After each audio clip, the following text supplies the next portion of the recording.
அடுத்ததாக பார்க்கக்கூடிய ராசிக்காரர்கள் சிம்ம ராசிக்காரர்கள்.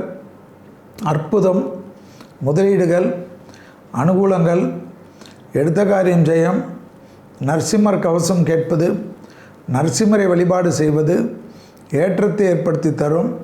மேலதிகாரிகள் நம்பிக்கைக்கு பாத்திரமாகிறது.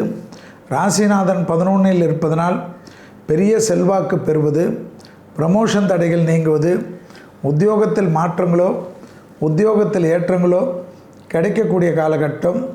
பிள்ளைகள் விஷயத்தில் கோபதாபம் வேண்டாம். தேக ஆரோக்கியத்தில் மயக்கம், தலை சுற்றல், காது மூக்கு தொண்டை உபத்திரங்கள், ஹார்மோன் குறைபாடுகளில் அதீத கவனமாக இருப்பது சிம்மத்துக்கு முக்கியம். கணவனாக இருந்தால் மனைவியிடம் அன்புடன் பேசுவதும், மனைவியாக இருந்தால் கணவனிடம் அன்புடன் பேசுவதும் மிக மிக முக்கியம் என்பதை ஞாபகத்தில் வைத்து கொள்ளுங்கள். திடீர் அதிர்ஷ்டம், வாகன அமைப்பில் அனுகூலங்கள் காணப்படுவது நம்பிக்கையும் ஏற்றத்தையும் ஏற்படுத்தி தரும். இழுபறியாக இருந்த நிலைமை படிப்படியாக மாறுவது கண்கூடாக பார்க்கலாம். தொழில் ரீதியாக, உத்தியோகம் ரீதியாக நம்பிக்கையும் அனுகூலமும் யோகத்தையும் சந்தோஷத்தையும் ஏற்படுத்தி கொடுக்கும்.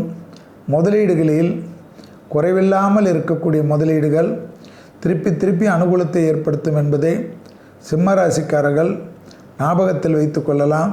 சிம்மராசிக்காரர்களுக்கு பதவி உயர்வு, அரசு துறையில் இருப்பவர்கள், அரசியல்வாதிகள் அனுகூலத்தை பெறுவார்கள்.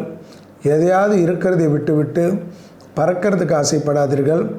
அற்புதமான சூழ்நிலை கிரகங்கள் கொடுத்திருந்தாலும் மனம் ஒரு குரங்கு என்பார்கள்.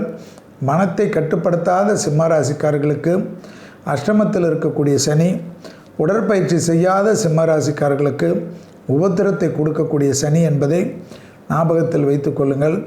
வாகனங்களில் மிக மிக கடுமையாக செலுத்தாமல் பொறுமையாக நிதானமாக, வாகனத்திற்கும் ஒரு உயிர் உண்டு என்று நினைத்து அதை கதறவிடாமல் அன்புடன் அதை செலுத்துவதே நன்மை ஏற்படுத்தக்கூடிய வாரம்.